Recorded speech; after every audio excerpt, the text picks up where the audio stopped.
Olá, você que está ligado na TV AL e também na rádio AL Online, que são os veículos de comunicação da Assembleia Legislativa de Santa Catarina, passa a acompanhar a partir de agora o Parlamento Debate, que essa semana traz ao debate um assunto que, sem dúvida alguma, é de seu interesse e também da sua preocupação. Na verdade, a sociedade brasileira como um todo está cada vez mais preocupada com o aumento da violência e com o número de crimes que tem a participação de jovens, de menores de idade. A violência está nas escolas, ela está nas ruas, ela está nos lares e se manifesta das mais variadas formas. As pesquisas apontam que as causas que levam os nossos jovens e cada vez mais jovens a entrarem na criminalidade. Mas o que tem sido feito a partir desses diagnósticos? O que é preciso ser feito? Reeducá-los, reinseri-los na sociedade? E nesse mês de julho, em que o Estatuto da Criança e do Adolescente, o ECA, está completando 22 anos, a gente traz esse assunto à discussão. Menores violentos, educação ou punição? O que você acha? A gente convidou para estar aqui conosco para conversar a respeito deste tema o professor Pedro Rodrigues Silva, ele que é diretor do Departamento de Educação Fundamental, que é da Secretaria de Educação do município de Florianópolis, da nossa capital. Muito obrigada, professor Pedro, pela presença. Também conosco a socióloga Natália Cristina Meneghetti, ela coordena o NEPRE, que é o Núcleo de Educação, Atenção, Prevenção e Atendimento às Violências, que é também ligado à Secretaria da Educação, só que é a Secretaria de Estado da Educação. Muito obrigada, Natália. E ainda conosco a psicóloga Sandra Regina Coimbra. Ela é coordenadora geral do PAEF. Na verdade, é um serviço de proteção e atendimento especializado a famílias e indivíduos, que pertence à Secretaria de Assistência Social, também da capital Florianópolis. Muito obrigada. Obrigada a todos pela presença. O tema do nosso programa, já começo aqui com a socióloga Natália, menores violentos, educação ou punição? O que a senhora acha? Olha, dentro da função social da educação, seria educação. A questão punitiva, ela abrange outras instituições públicas. A educação deve ir por uma metodologia que eduque, ensine a ser cidadão, a ser ser humano de uma forma plena e mais civilizada. E onde estamos pecando, então? Talvez não seria a questão de pecando. Se a gente for pegar o Estatuto da Criança e do Adolescente, até a nossa própria LDB, dentro das questões educacionais, são legislações ótimas, reconhecidas até em termos internacionais, e falta mais, talvez, a efetivação de políticas públicas que já existam. Por exemplo, na Secretaria de Educação e nas gerências do Estado de Santa Catarina, nós implantamos, enquanto política pública, para intervenção, atenção e atendimento, o Núcleo de Educação e Prevenção, o NEPRE. E, a partir daí, desenvolver ações pedagógicas que emancipem os adolescentes nessas relações sociais, de uma forma civilizada e mais humana, digamos assim. A psicóloga Sandra, concorda? E me fala um pouquinho também já de início como é que funciona esse serviço, o PAEF? Então, o PAEF é um serviço, como o próprio nome diz, é uma sigla, né? É o Serviço de Proteção e Atendimento especializado a famílias e indivíduos que vivem em situações de violência. Então, aqui no município de Florianópolis, nós temos serviços PAEF que atendem populações específicas, né? Em outros municípios do estado, o PAEF ele atende qualquer membro da família, enfim, é uma questão da gerência do município, né? Sobre os serviços socioassistenciais. E aqui no programa onde eu atuo, nós atendemos crianças e adolescentes vítimas de violência. Então, é importante a gente lembrar que um adolescente ele não chega ao ato infracional à toa, né? Não é uma questão de índole, não é uma questão de caráter, é uma questão de formação. E frequentemente, se a gente for observar o histórico desses adolescentes hoje infratores e da qual a sociedade teme e da qual a sociedade inclusive discute a redução da menoridade penal, né? É uma discussão hoje em dia, enfim. A gente vai observar na história desses adolescentes situações de violência extrema, severas, graves, né? Então é preciso que a gente chegue antes. A punição, a questão sobre educação e punição, na verdade existe, não sei se o nome correto seria punição, mas existem medidas aplicadas a adolescentes infratores, que que o judiciário estabelece medidas que são desde de advertência, liberdade assistida, prestação de serviço à comunidade, internação, enfim, existem essas medidas. Mas é preciso que a gente chegue antes, porque senão a gente vai ficar apagando incêndio, como nós até conversávamos há pouco, eu e a Natália, né? Então é preciso que a gente chegue antes, prevenindo a violência na família. Então, e aí entra a educação. Aí entra a educação, aí entram também os serviços de assistência social que trabalham com proteção social básica, que a gente pode estar falando daqui a pouco aqui. Professor Pedro, é isso? É isso e mais um pouco, né? Então vamos ao mais um pouco, vamos complementá-los. Eu acho que tem que deixar claro assim, para a sociedade é que esses 22 anos de estatuto, ele não veio com uma benesse do Estado ou de alguém. Né? O estatuto foi uma luta, né, da sociedade, principalmente da sociedade civil organizada, né, dos movimentos, né, principalmente o movimento Menino de Rua, que na época tinha essa bandeira, né, em colocar no aspecto legal, né, não o menor como um sujeito que sofreria medidas, né, mas um sujeito de direitos. Né, e historicamente, a sociedade sempre viu a criança e o adolescente como um adulto em miniatura.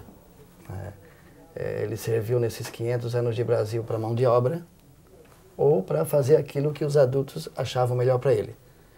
E o Estatuto veio com outro olhar, com uma mudança nesse olhar e colocando ele lá na Constituição Federal, no artigo 227, né, como prioridade absoluta.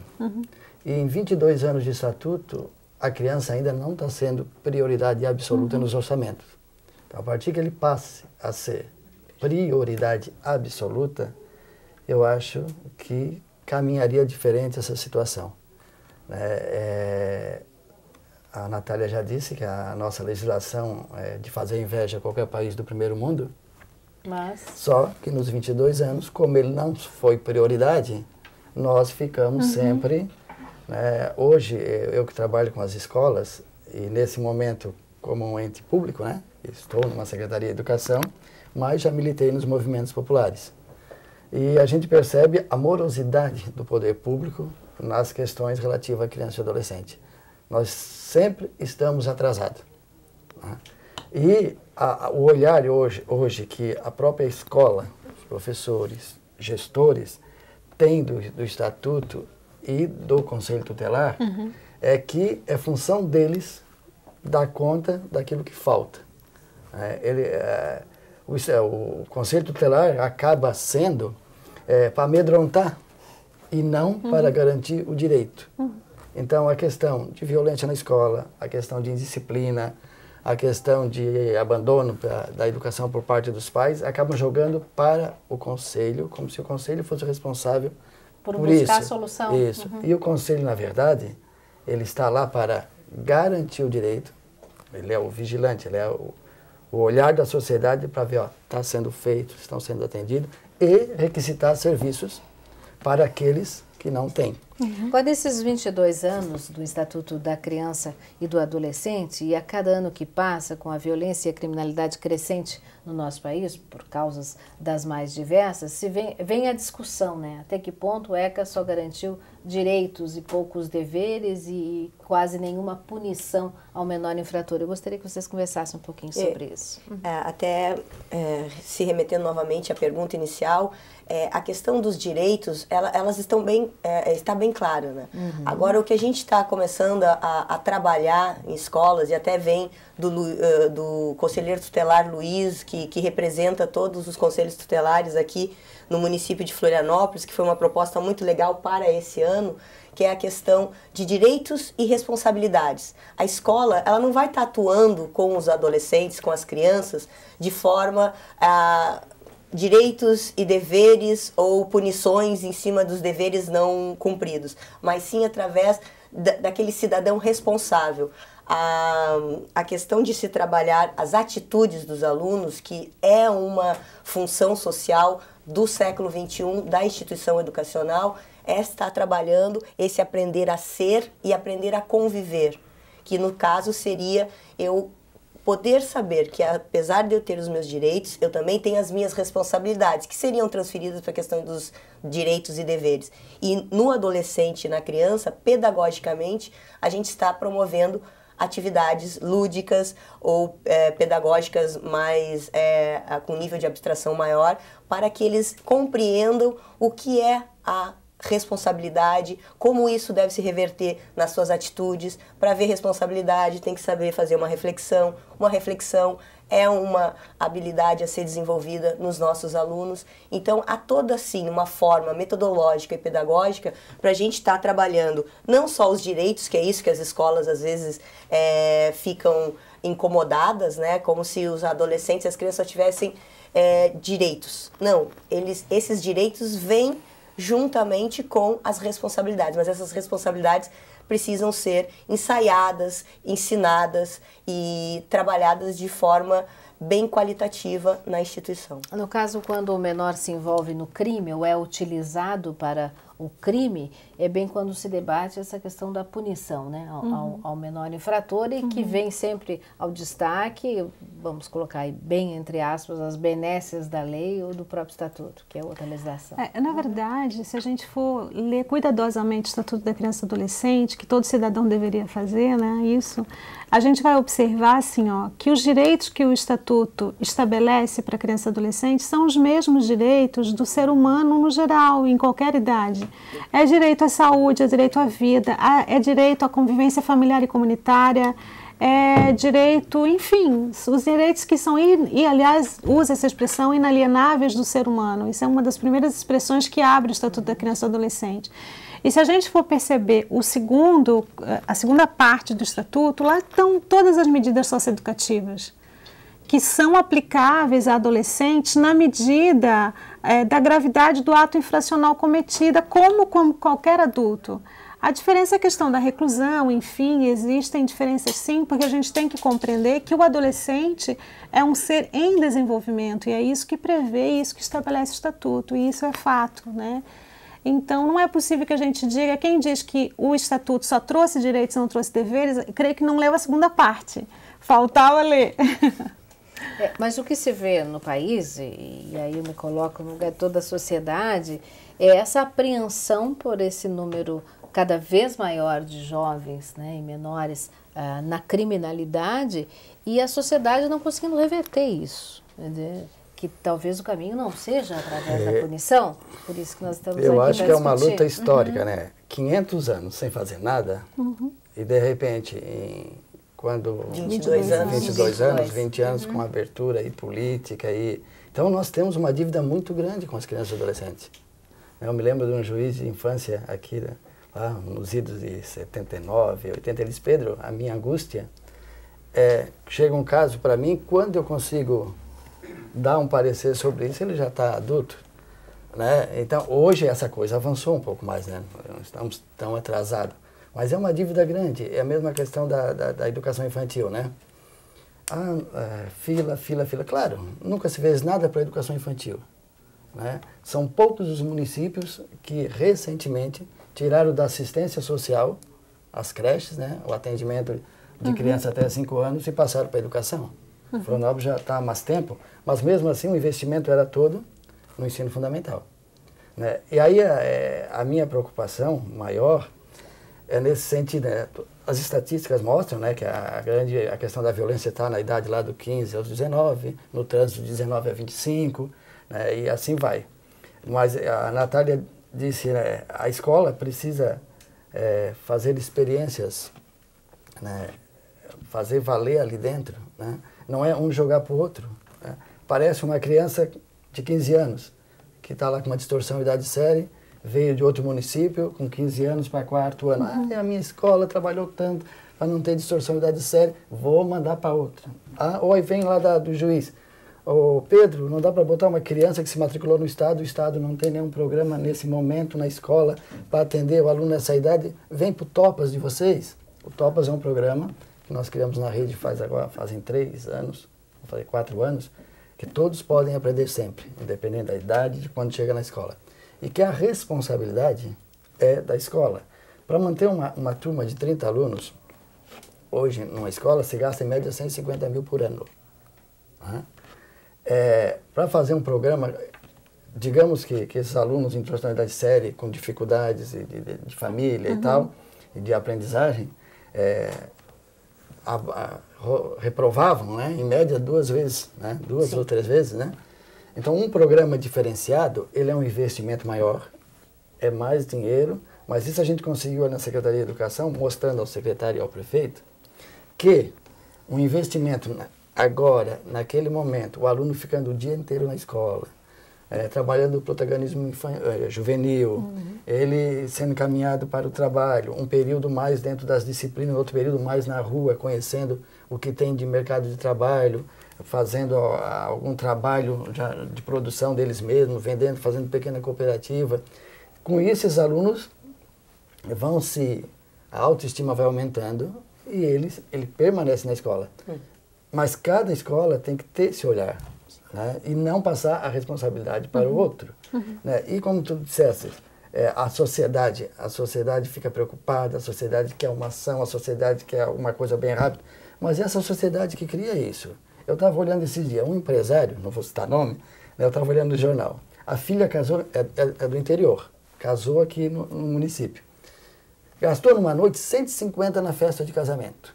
150 mil reais. 150 mil reais na festa de casamento, né? Quer dizer, ganha em média nessa empresa 1.000 e poucos por mês, um funcionário deles, né?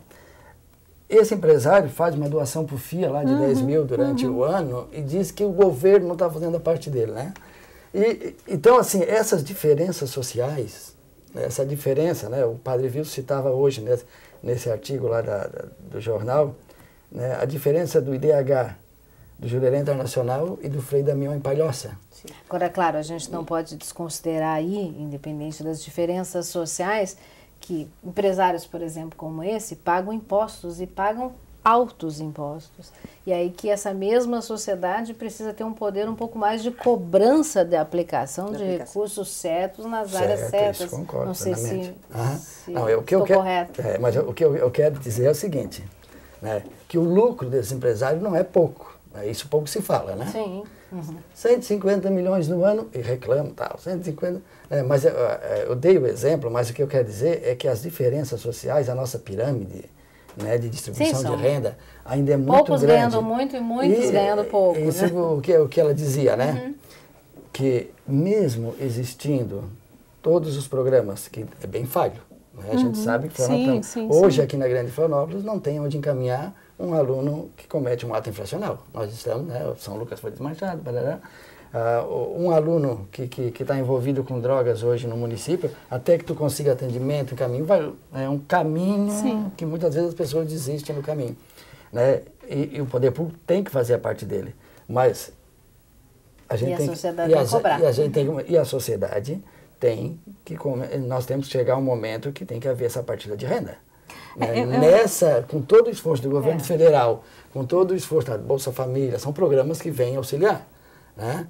Mas não resolvem a base, me parece, né, Natália? Qual é a tua opinião? Essa questão que o Pedro está colocando, e eu quero São trazer... políticas, vamos dizer, assistencialistas, mas não sei até que ponto estão resolvendo a base do problema. E se a gente for pegar pelo Estatuto da Criança e do Adolescente, quem são os responsáveis por essas crianças e adolescentes? É o Estado, como o Pedro estava ali colocando, os tipos de políticas públicas que oferece, é a sociedade. Dentro dessa sociedade temos nós, temos esses empresários que ele citou, tem pessoas que trabalham em ONGs, e tem também a família, né? São esses 3 responsáveis, esses 3 atores sociais que são responsáveis pelas crianças e adolescentes. Se nós formos pegar estatísticas brasileiras de mortalidade, o Pedro colocou um pouco isso também, a mortalidade ela está maior dentro dessa faixa etária que ele coloca, que é do adolescente de 15 aos 25 anos, que já é o jovem. E essa mortalidade pega, ele é assassinado, suicídio e por acidentes basicamente em trânsito. Se nós formos pegar, então, a população brasileira que mais tem óbito no Brasil atualmente é a que mais nós estamos colocando como a que está se envolvendo gradativamente em crimes. Se a gente for avaliar esses dois dados, nós verificamos que ao mesmo tempo que eles ingressam, talvez em maior quantidade no crime, eles também são, por vários e N fatores, os que mais vêm morrendo.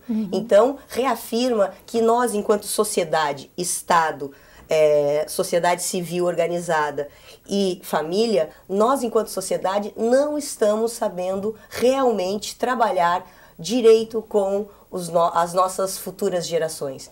Sim, parece assim que a família desagregada, a sociedade apática e os governos inoperantes?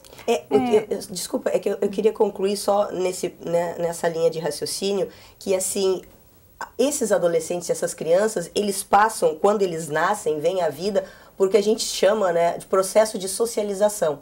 No processo de socialização, o que nós pegamos? Os valores, a questão do respeito, o comportamento, como nós devemos nos comportar em termos sociais, que aí entra já a escola. E as duas principais formas de educação que a gente chama, que é a educação informal e a formal, vem na família, que é o primeiro coletivo que a criança ou indivíduo adentra, e depois a escola.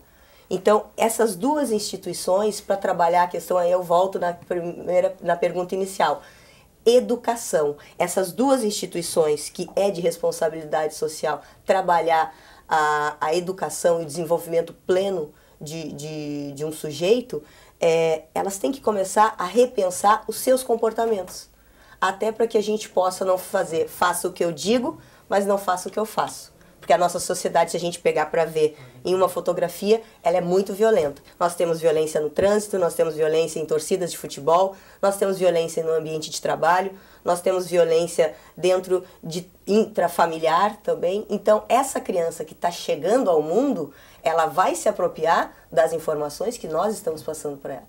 Então, eu acho que o primeiro ponto é nós, sociedade, começarmos a refletir sobre os nossos próprios atos e pensamentos, porque é fácil a gente delegar ao outro, vem dele aquela violência, mas por quem ele está aprendendo essa violência? Exatamente. Sandra e Pedro. Então, o que acho que o Pedro quis colocar, muito bem colocou, assim, que na verdade a responsabilidade cabe a todos nós, né? Cabe ao poder público, com certeza absoluta, cabe à família, com certeza absoluta, mas o próprio Estatuto da Criança e do Adolescente muito bem estabelece que a responsabilidade por zelar pelas crianças e adolescentes é de todo cidadão. Coloca, inclusive, que profissionais da saúde e educação têm que, obrigatoriamente, denunciar casos que tiver suspeita ou confirmação de maus tratos. Então, a gente tem que entender que o adolescente, para ele chegar onde ele chega no mundo do crime, do ato infracional, para ser mais preciso e mais politicamente correta com o Estatuto, né?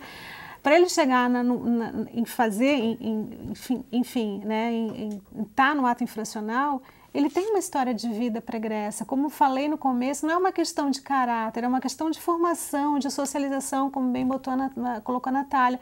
Então é preciso que a gente chegue e que a gente interrompa o ciclo de violência. Lá no PAEF nós temos um disque denúncia, né? As pessoas denunciam, é um telefone do município de Florianópolis, mas em outros municípios pode ser telefonado para o Disque 100 ou para o telefone dos conselhos tutelares dos municípios, né? Que recebem denúncias de violência. E só no nosso 0800 chegam em torno de 170 denúncias por mês de violência contra a criança. E não é qualquer violência, não é palmada, é violência de uma certa forma, mas não é uma questão de palmada que chega no órgão de proteção. São violências severas, é abuso sexual, é negligência, é queimadura, é violência física grave, severa, com possibilidade de óbito da criança e do adolescente. São esses os casos que esses serviços, inclusive esse que eu trabalho, o Serviço de Proteção e Atendimento a Famílias e Indivíduos, né? O CREAS, digamos assim, ele trabalha com essas situações extremas de violência.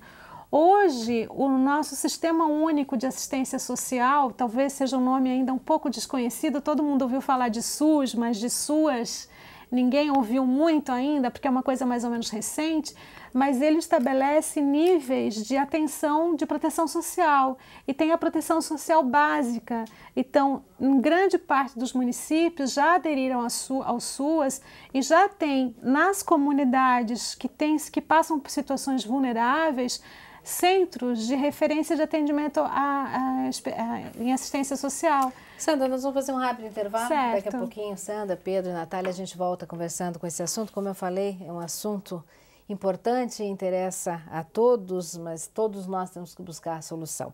Menores violentos, educação ou punição? O tema do Parlamento Debate que você acompanha mais um pouquinho depois do intervalo.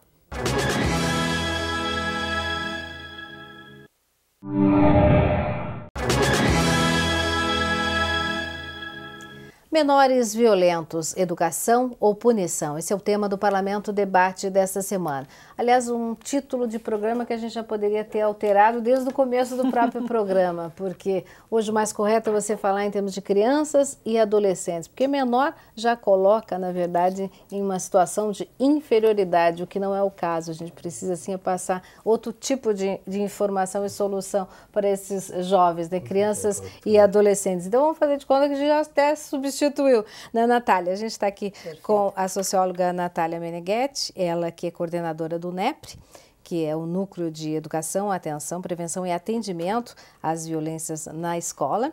Também estamos aqui com a psicóloga Sandra Regina Coimbra, ela coordena o PAEF, que é o Serviço de Proteção e Atendimento Especial à Família e aos Indivíduos, e ainda o professor Pedro Rodrigues Silva, que é diretor do Departamento de Educação Fundamental. Falar um pouquinho exatamente, Natália, sobre essa questão do menor, nessa referência que eu fiz. Já há até um movimento no sentido de que a gente pare de usar esse termo, menor. Né? Exatamente. A gente conversa muito sobre isso. A partir do Estatuto da Criança e do Adolescente, há uma quebra de paradigmas, principalmente na questão do olhar para essa criança e o adolescente. Então, a conotação menor, que veio da época das legislações que colocavam esse menorismo em relação à criança e ao adolescente como sujeitos assujeitados, digamos assim, e não sujeitos de direitos, né? Hoje em dia, desde já do ventre da mãe, já é garantido pela legislação direitos para essas crianças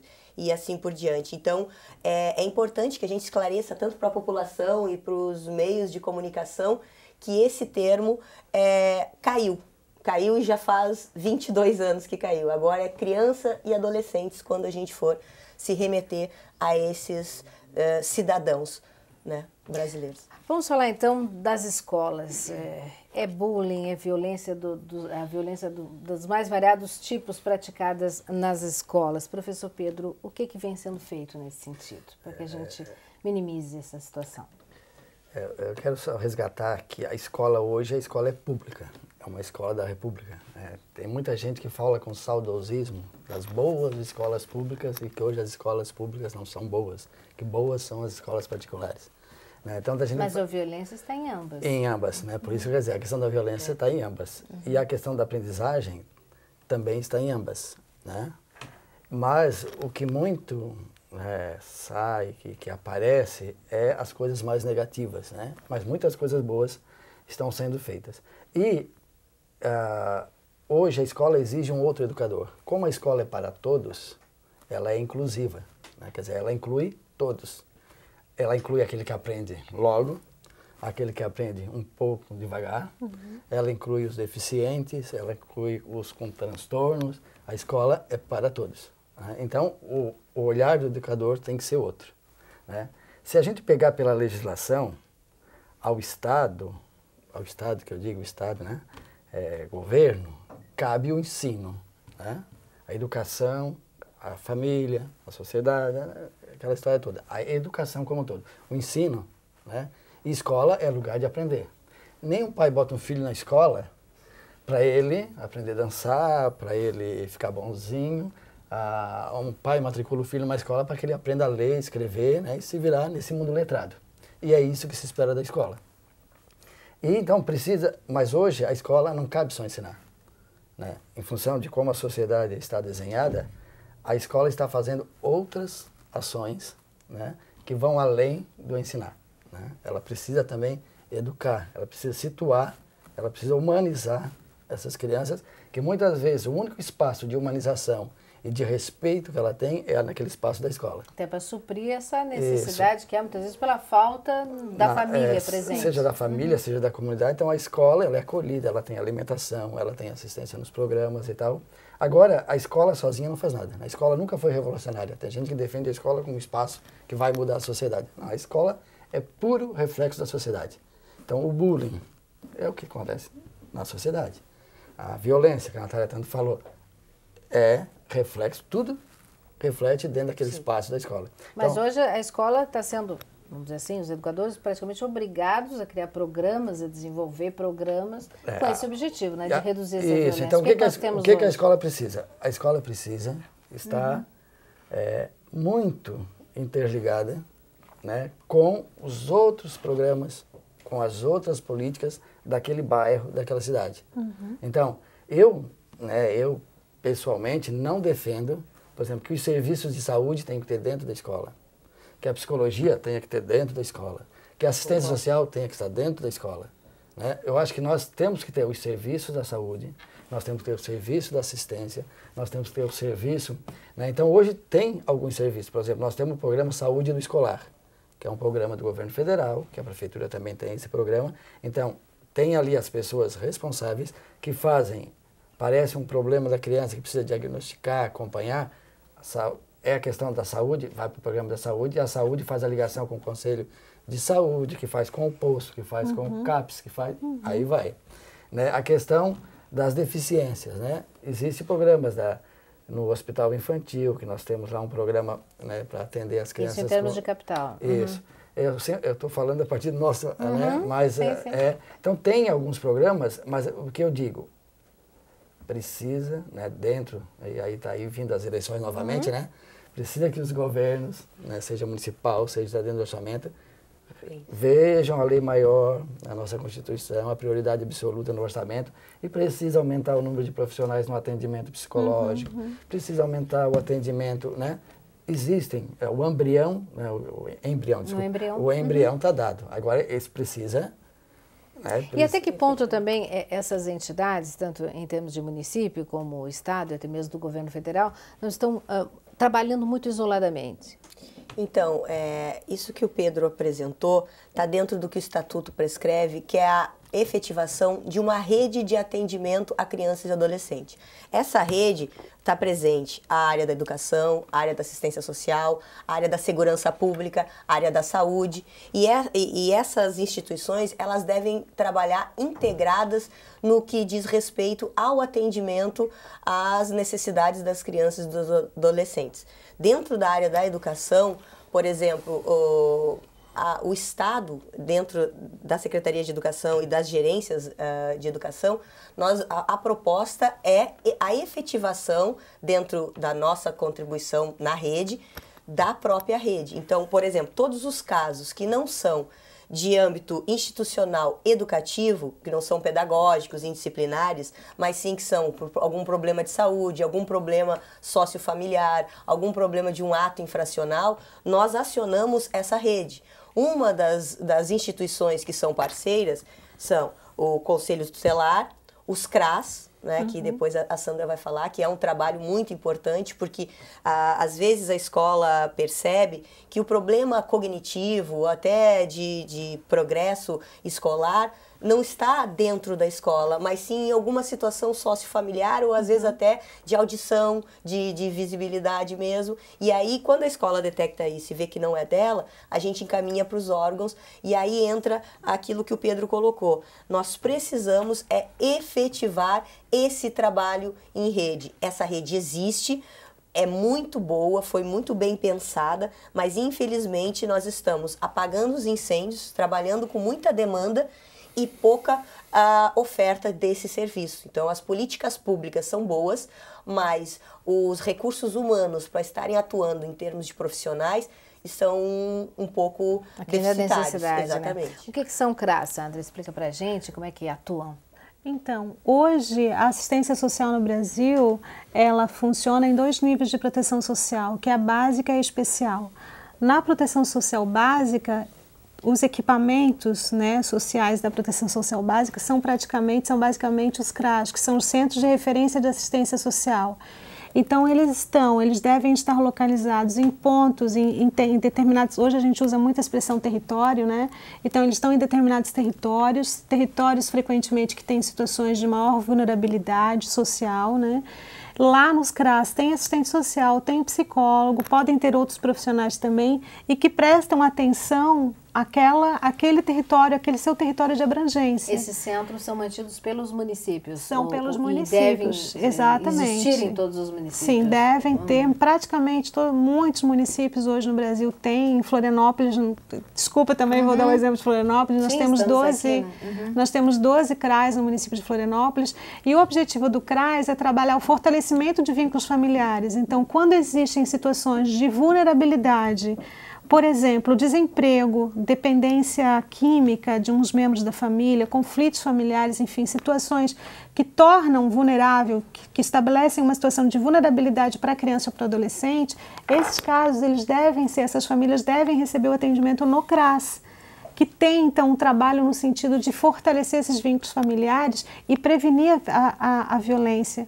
Porque se a gente for olhar um pouco, né, eu acho que o Estatuto trouxe grandes avanços. Depois do Estatuto, da promulgação do Estatuto da Criança e do Adolescente em 1990, a gente teve uma incidência de programas. A gente, em Florianópolis, nós, desde a década de 90, trabalhamos em atendendo crianças e adolescentes vítimas de violência. Não é um programa novo em Florianópolis, como em outros tantos municípios, mas a gente precisa avançar no sentido de que a gente precisa prevenir. A gente precisa tratar das vítimas, com certeza absoluta, mas a gente precisa prevenir, né? E não há como a gente prevenir, por exemplo, ato infracional, se a gente não trabalhar com a família, né? Enfim. E são esses centros que trabalham e devem trabalhar em parceria no seu território de abrangência, como disse bem o Pedro, com a unidade de ensino, com a unidade de saúde, enfim, com os equipamentos da saúde, da assistência social, da educação que tem naquele determinado território. Com relação às escolas, Pedro, eu volto a tocar nesse assunto, a questão da violência na própria escola, quer dizer, é na escola que tem o seu reflexo quase que imediato, né, de como está vivendo aquela criança, aquele adolescente, os problemas que ela está trazendo para a escola, muitas vezes advindos da própria família. Eu quero citar um exemplo aqui nosso. Nós fizemos o ano passado um termo de parceria com o Ministério Público, né, com a Promotoria Pública da Infância e Adolescência, para os casos mais graves, né? Porque a gente não pode confundir um ato indisciplinar com um ato infracional. Né? E se a gente tivesse tempo, a gente discorria aqui no Estatuto, onde aparece isso, né?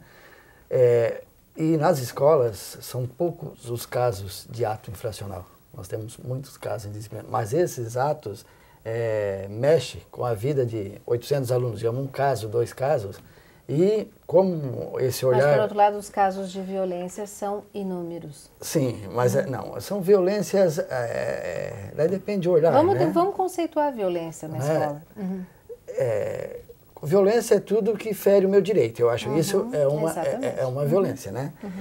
Mas assim, o que aparece, geralmente, como a sociedade produz isso, mas quando está ali dentro da escola, vamos dar um caso, um menino bate no outro menino, certo? Um menino bate no outro menino. Para o pai do agredido, do que foi agredido, né, qual é a primeira ação? Tem que tirar esse guri da escola, tem que tirar esse menino da sala do meu filho, tem que trocar de turno. Mas não é o primeiro a convidar o filho para assistir uma luta à noite na televisão? Pois é. São incoerências da sociedade. Como é que passa isso? Então, mas a escola tem que ter preparado para isso, né? E esse termo de parceria é justamente para isso. O promotor público, todas as quintas-feiras, à tarde, os casos, né? Aí ele explicou para os diretores, a gente tem acesso direto, né? E ele chama a família, ele dá... como é prioridade, né, de todos os casos, como ele tem o poder de polícia, né, se o pai é chamado na escola em função desse caso, ele não vai, o promotor público pode ir lá e embarca aqui no carro, a polícia, vamos lá agora que nós vamos conversar. Então isso até deu os professores nas escolas e os diretores ficaram mais tranquilos, porque às vezes dá essa impressão de abandono, né? Estavam sendo vítimas também, ninguém né? faz nada pra gente. Da própria violência. Né? Mas assim, eu digo isso para os professores, digo isso para quem está envolvido com criança, com a escola, quem trabalha com comunidade, né? Nós temos que ter outro olhar, né? Não dá para a gente se vitimizar por tudo, né? Que tudo, a culpa é o outro, que se a gente está naquele meio, nós temos que, a partir da nossa realidade, tentar transformá-la. Né? Não é a psicóloga que vai dar conta do meu aluno, né? Se eu não tenho uma ligação afetiva com ele, se eu não me envolvo, né? Se eu não respeito ele como criança, mas eu trato como marginal ou como alguém que vai mexer com o meu direito, né? Então, a criança hoje responde, né? Uma criança, tu observa uma relação de uma criança, de um adolescente com a mãe em casa, o que ele diz para a mãe. Eu tenho um filho de 18 anos, né? Eu digo, meu Deus, se tu dissesse isso, se tu diz assim na escola, para a professora, o jeito diz para tua mãe, né? Eu não vou sair da escola. Mas tem profissional, tem professor que chega na escola que não aceita, né? Mas hoje é assim, não é mais como nós antigamente. Chegava alguém na nossa casa, para a gente abrir a boca para dizer alguma coisa, a gente primeiro olhava para o pai, olhava para a mãe, né? Para ver se dizia. Hoje, a gurizada tem um lá de 10 anos, chega alguém lá em casa, ele que já se mete na conversa na frente, ele que vai, né? Mas é outro tempo. E aí, o educador tem que ter preparado para isso. O bom não nem tanto ao mar, nem tanto à terra, né? Se a gente conseguisse o equilíbrio disso, né? Seria o ideal. Nós estamos chegando, Natália, aos momentos finais. Eu gostaria que você falasse bem de perto com a sociedade de Santa Catarina a respeito desse tema e até fazendo com que todo mundo pense a respeito do assunto para a gente buscar essa sociedade que a gente gostaria. Agora o Pedro estava falando que antigamente era de uma forma, hoje é de outra. A gente precisa entender que os adolescentes e as crianças, eles estão hoje em dia com uma avalanche de informações. De onde elas vêm? Elas vêm da internet, elas vêm da televisão, elas vêm dos celulares que eles se comunicam rapidamente uns com os outros, vêm da própria família, da sociedade, do que eles veem nos ambientes de convívio dele, numa torcida de futebol, quando eles torcem pelos próprios times. Então, essas situações todas é que nós, adultos, deveremos observar e fazer com elas um ensinamento para essas crianças e esses adolescentes. De que forma? Com que eles aprendam a refletir sobre todas essas questões. E ainda eu volto principalmente para a família e para a educação. Todas essas situações novas que geram um novo comportamento na criança e no adolescente, porque eles são verdadeiras esponjas. Eles estão o Cortella, que é o filósofo da PUC, ele coloca principalmente para o adolescente, que o adolescente é o ser humano que está grávido dele mesmo. Por quê? Porque ele está gestando uma nova identidade, um novo ser humano, todo. Que é o adulto. Então, esse momento é um momento conflituoso e é necessário que nós, adultos, possamos contribuir para que eles saibam selecionar as suas informações, refletir sobre elas, escolher. Às vezes nós tomamos escolhas erradas, mas a gente tem que saber o que fazer com essas escolhas erradas também. Então, todos esses encaminhamentos atuais são necessários para que a gente possa refletir. Sandra.